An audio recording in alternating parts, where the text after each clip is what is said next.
Miel, Honey, capítulo 1.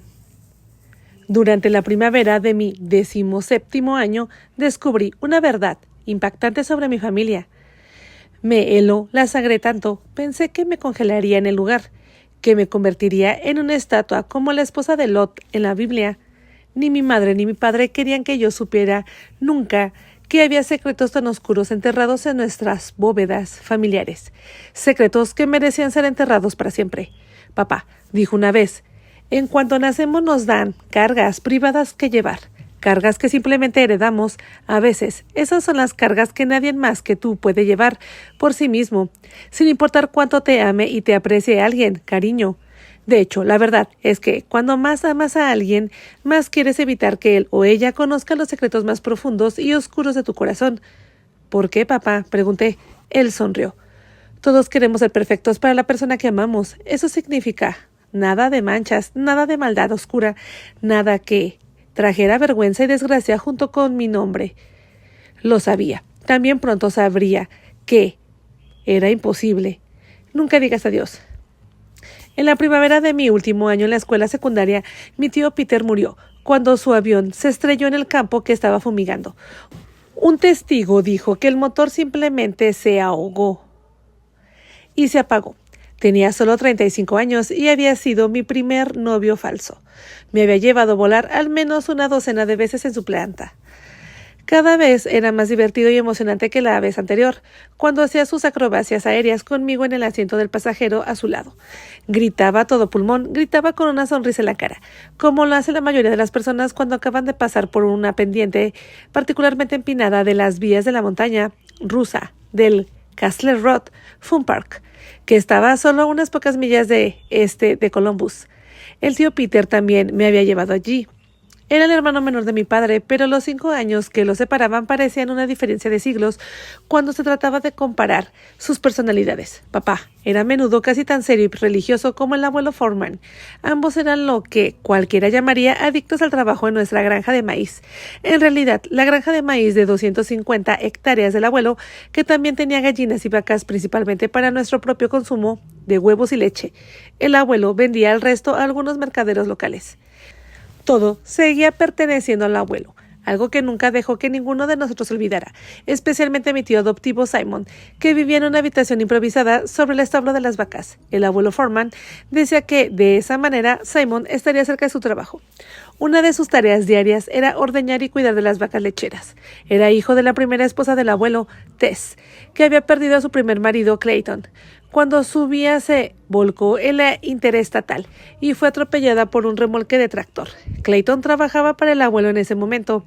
Simon acababa de nacer cuando Tess se casó con el abuelo, pero el abuelo siempre lo consideró como si fuera un hijo ilegítimo. Lo hizo trabajar muy duro y lo trató como si fuera ajeno a la familia, como el idiota del pueblo. Solo había muy pocas ocasiones en las que todos nosotros, mi tío Peter, mi padre, mi madre y mi tío adoptivo Simon, estábamos alrededor de la mesa de roble oscuro del comedor del abuelo, recitando la bendición y disfrutando de una comida y una velada, juntos. Sin embargo, cuando éramos más niños, era fácil ver las enormes diferencias entre todos. Mamá era alta, tenía una figura bien formada que a menudo mantenía bien, disimulaba bajo sus prendas holgadas. No usaba maquillaje y nunca iba a un salón de belleza. Su abundante cabello castaño oscuro solía llevarlo recogido. En ocasiones especiales le ayudaba a ondular un moño francés. Mamá no había nacido aquí, había llegado de Rusia cuando estaba en sus últimos años de adolescencia, acompañada por su tía Ethel, que era pariente del abuelo Foreman por matrimonio. Simon era el hombre más grande de nuestra familia. Su padre había sido un hombre muy grande, de 1,95 m y 550 kilos.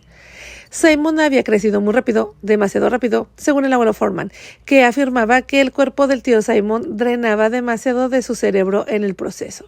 Siempre más alto que cualquiera de su edad, Simon era grande, imponente y larguirucho, torpe para casi cualquier cosa excepto para trabajos manuales pesados, lo que solo lo hacía más masivo y fuerte. Cuando yo era muy pequeña, yo cabalgaba sobre sus hombros, agarrando su cabello como las riendas de un caballo. Simon nunca tuvo un buen desempeño en la escuela. Mi abuelo afirmaba que los maestros le decían que Simon apenas superaba en grado a un retraso mental. Nunca creí que eso fuera cierto. En mi corazón sabía que él simplemente prefería estar afuera y no podía apartar los ojos de las ventanas del aula, hipnotizado por el vuelo de un pájaro o incluso por el enloquecido vuelo de los insectos. Simon tenía solo 12 años cuando el abuelo Foreman lo trasladó al granero y más o menos lo obligó a dejar la escuela pública. Aparte de sus tareas agrícolas, el único otro interés real de Simon era su hermoso jardín de flores. Incluso el abuelo Foreman se vio obligado a admitir que Simon tenía una mano verde mágica cuando se trataba de nutrir la belleza que podía obtener de una semilla. Mi madre y yo éramos a menudo las felices receptoras de un ramo variado de flores frescas y fragantes, para colocar en jarrones en nuestras habitaciones o para toda la casa. A las dos nos asombraba cómo algo tan delicado podía prevenir de alguien tan corpulento. Cualquiera se vería pequeño al lado de Simon, pero el tío Peter apenas medía 1,65 m y era delgado al borde de ser llamado delgado. Tenía un apetito tan grande como mi padre, o incluso como Simon, a veces, pero siempre estaba en movimiento, bromeando, cantando, bailando. Su cuerpo expulsaba alimentos que engordaban y pesó como alguien que arroja objetos pesados desde un barco para evitar que se hunda. Tenía el cabello largo rubio, ojos verdes y una sonrisa que podía transmitir buenos sentimientos a través de nuestro maizal más grande. Alegro a todos los que conoció, excepto al abuelo, que por lo general veía una sonrisa y una risa como una posible grieta en el muro espiritual que mantenía al diablo a raya. A veces, para divertirse durante la cena, cuando el tío Simon se le permitía comer con nosotros, el tío Peter lo retaba a una pulsada y metía sus graciles, casi femeninos dedos, en las cavernas de la palma en forma de jarra de oso del tío Simon. El tío Simon sonreía ante el gran esfuerzo del tío Peter para mover su brazo hacia atrás 1/10 de pulgada. Una vez incluso puso ambas manos en una de las del tío Simon y luego se levantó y puso todo su cuerpo en el esfuerzo, mientras el tío Simon permanecía allí sentado, inmóvil como una roca gigante, mirándolo con asombro como un elefante podría asombrarse ante un ratón que intenta empujarlo. Papá y mamá se reían. El abuelo Foreman lo llamó idiota y les ordenó a ambos que dejaran de hacer tonterías en su mesa, pero no tan bruscamente como me ordenaba a mí o a papá, o incluso a mamá cuando quería que hiciéramos algo, alguna tarea u obediencia de alguna orden. Siempre sentí que el abuelo Foreman era menos severo con el tío Peter. Sí, el abuelo tenía algún hueso blando o amable en su cuerpo. Lo usaba solo contra él, favoreciéndolo tanto a lo mejor que podía favorecer a alguien. Por las fotos que vi de ella, el tío Peter se parecía más a su madre que al abuelo, y me pregunté si eso era lo que el abuelo veía en él cada vez que lo miraba. La madre de él y papá era la hermana de Tess, Jenny, con quien el abuelo se casó un año después de la muerte de Tess por cáncer de mama. Simon tenía solo 3 años y necesitaba una madre, pero después de poco, más de 8 años de matrimonios, el abuelo también perdió a Jenny. Según todo lo que oído sobre ella, mi abuela Jenny era una mujer dulce, amable y cariñosa que trabajaba bien al tío Simon. Demasiado bien para el gusto del abuelo. No fue hasta después que ella muriera de un ataque al corazón que él sacó a Simon de la casa y lo llevó al granero. Según el tío Peter e incluso papá, ella no lo habría tolerado, aunque todos los que conocían a la abuela decían que era demasiado mansa y servil en todos los demás aspectos y permitía que el abuelo la trabajara hasta matarla. A menudo se le veía a su lado en los campos, a pesar de pasarse el día entero limpiando y cocinando la casa. Sin embargo, el abuelo Foreman tenía una filosofía religiosa que le impedía asumir la responsabilidad de nada de lo que le hubiera pasado a su familia o a cualquier otra persona con la que pudiera haber encontrado en contacto. Creía que a la gente le pasaba cosas malas como resultado de sus propios malos pensamientos y malas acciones. Dios predicaba, nos castiga en la tierra y nos recompensa en la tierra. Si algo terrible le sucede a alguien que todos creíamos que era buena persona, debemos entender que no sabíamos lo que hacía en su corazón y en su pasado. Dios lo ve todo. El abuelo insistía tanto en esto que a menudo me hacía sentir que Dios me espiaba cada momento del día y que si me desviaba un ápice del libro sagrado de los mandamientos caería con la velocidad de un rayo. Por eso, el abuelo Foreman no lloraba en los funerales, y cuando la terrible noticia sobre el tío Peter llegó a nuestra casa, el abuelo la asimiló y la aceptó, bajó la cabeza y salió a trabajar en el campo, tal como había planeado.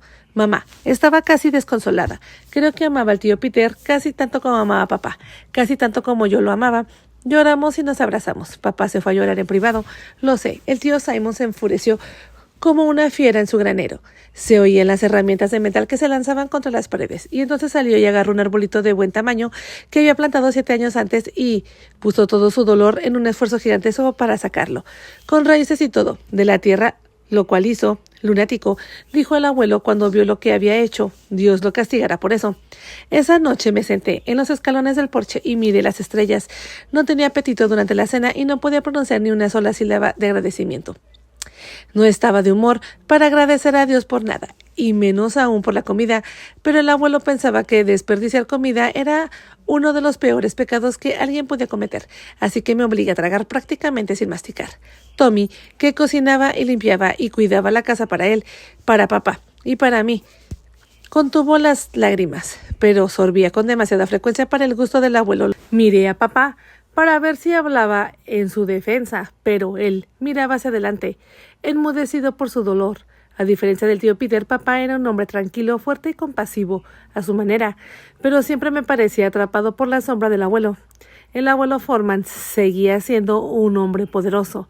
Incluso a sus 60 y pocos años, medía alrededor de 1,90 m, pero caminaba con los hombros encorvados. Me recordaba un puño cerrado, apretado, poderoso, incluso letal. Tenía un cuello grueso como el de un toro, hombros anchos, con brazos largos y musculosos y una pequeña bolsa en el estómago. Su piel siempre estaba oscura por trabajar al aire libre y siempre tenía una barba de 2 o 3 días, como un cepillo de alambre, porque no desperdiciaba hojas de afeitar. En algún momento debió haber sido bastante atractivo. Papá había heredado su nariz recta, ojos oscuros y melancólicos y labios finos, pero papá era de complexión más delgada, unos hombros bien proporcionados por las fotos que tenía de la abuela Jenny.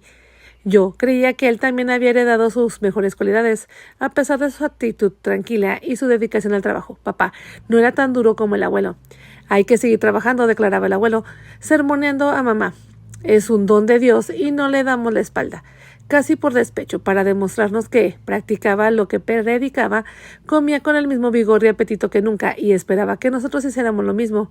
Me alegré cuando pude alejarme de él. En mi 10º cumpleaños, el tío Peter me había comprado un violín Stradivarius. Era muy caro y el abuelo Foreman se quejó durante días de que había desperdiciado tanto dinero. Pero yo había tomado algunas lecciones en la escuela y le había contado lo mucho que me había gustado tocar el violín. Eso es lo que necesitamos por aquí, había decidido el tío Peter. Algo de buena música, Honey. Es la persona indicada para que lo hagamos por nosotros. Incluso pago mis clases particulares. Mi profesor Clarence Wengrow afirmó que yo tenía una inclinación natural por la música y desde el principio me recomendó que me planteara seriamente asistir a una escuela de artes escénicas en algún lugar. El abuelo Foreman pensaba que eso era una tontería y se enfadaba si hablábamos de mi música durante la cena y golpeaba la mesa con tanta fuerza que hacía bailar los platos. El tío Peter intentó que apreciara la música, pero el abuelo tenía una visión puritana estricta de ella, como si fuera otro vehículo, en el que el diablo se metía en nuestros corazones y almas. Nos alejaba del trabajo duro y de la oración, y eso siempre era peligroso. El abuelo podía seguir y seguir como un predicador del infierno y la maldición. Papá se sentaba con la cabeza agacha y los ojos cerrados, como alguien que solo intentaba esperar a que pasara un dolor. La mayor parte del tiempo, mamá ignoraba al abuelo, pero el tío Peter siempre sonreía suavemente, como si encontrara a su padre pintoresco, divertido. No pude quitarme los ojos la sonrisa del tío Peter. Aquella primera noche después de su muerte, oí su risa y lo oí decir mi nombre. Le encantaba burlarse de mí por eso. Mamá me había llamado Honey por mi tez naturalmente morena y el color miel de mi cabello y mis ojos. Comprendí que el abuelo Foreman inmediatamente dejó en claro que no creía que fuera apropiado, pero mamá fue capaz de levantar un fuerte muro de resistencia y hacer caso omiso de su diatriba de amenazas y órdenes. El tío Peter cantaba: tenemos honey, tenemos azúcar, pero miel es la más dulce para mí. Se reía. Me rodeaba los hombros con el brazo y me besaba la parte superior del cabello, fingiendo que acababa de tragarse la cucharada de miel más deliciosa del mundo. ¿Cómo podía alguien con tanta vida y amor apagarse como una vela en un segundo? Me preguntaba. ¿Por qué Dios permitiría que esto sucediera? ¿Podría tener razón el abuelo Foreman? No tenía sentido para mí. No lo aceptaría. Nunca me permitiría pensar en lo más mínimo acerca del tío Peter. No tenía ningún mal secreto, ni en su corazón ni en ningún otro lugar. Todo era simplemente un error galáctico, un error garrafal. Dios había tomado una decisión equivocada o no lo había detectado a tiempo. Sin embargo, sabía que ni siquiera sugeriría algo así delante del abuelo. Se pondría furioso. Oh Dios, claro, recé. Seguramente puedes enmendar el error, corregirlo. Hacer que retrocedamos un día y hacer que este día desaparezca para siempre, supliqué. Luego tomé mi violín y me puse a tocar. Mi música fluyó hacia la noche. Era una noche de primavera inusualmente cálida, por lo que pudimos disfrutar de una tarde ocasionalmente tibia, cuando el verano se me acercaba. Dejó en claro que estaba casi en nuestra puerta. De repente vi una gran sombra moverse cerca del jardín del tío Simon y rápidamente me di cuenta de que era él. Dejé de tocar y me acerqué a él. Estaba sentado en el suelo, con las piernas alrededor de una flor que acababa de plantar. Podía oler la tierra recién removida. —¿Qué es eso, tío Simon? —pregunté. —Para Peter —dijo—. A él le gustaban estas. —Boca de dragón —dijo—. —Qué bonito, tío Simon —asintió y apretó la tierra alrededor de la pequeña planta con cariño con sus inmensos dedos, tan llenos de fuerza y sin embargo tan llenos de gentileza y amor, especialmente por sus preciosas flores, sus hijas. —Toca tu violín —me dijo—. A las flores también les gusta escuchar música. Sabía que a menudo hablaba con sus flores, lo cual era algo que mi abuelo señaló como evidencia de que era un simplón. Él era el simplón, no el tío Simon, en lo que a mí respectaba. Sonreí, me arrodillé junto al tío Simon y comencé a tocar. El tío Peter siempre sería parte de mi música. Pensé, siempre veré su sonrisa. Mientras yo jugaba, él vivía. Yo jugaría por siempre y nunca nos diríamos adiós. Tal vez esa era la manera de decir que Dios quiso decir adiós. Tío Simon. Vivíamos en una estructura de 2 pisos de principios de siglo, con un porche envolvente y casi 15 habitaciones. Era típico de muchas de las casas de campo de nuestra región de Ohio. Casas que se ampliaban a medida de que las familias crecían y sus necesidades aumentaban. Los pisos eran todos de madera dura. Algunas habitaciones tenían alfombras desgastadas, tan delgadas, que cualquiera podía ver la veta de las tablillas debajo de ellas. El abuelo creía que guardar las cosas hasta que, literalmente, se cayeran a pedazos. Reemplazar algo simplemente para cambiar un estilo o un color era un desperdicio, y por lo tanto un pecado. Esperaba el mismo tipo de sacrificios de sus posesiones que de su familia. Todo el arte en la casa era simple y económico. La mayoría de los montajes de pared consistían en fotografías de familias en marcos ovalados de arce oscuro, todos ellos capturados sin sonrisas en sus rostros. Papá me explicó que en otros tiempos la gente no creía en sonreír para las fotografías. Pensaban que no era algo serio y que si sonreían parecían tontos. No había ni una sola foto del abuelo Foreman sonriendo. La mayoría de los antepasados parecían tener hemorroides. Así lo pensé y se lo dije a papá. Él se echó a reír a carcajadas, pero me advirtió que nunca dijera algo así delante del abuelo.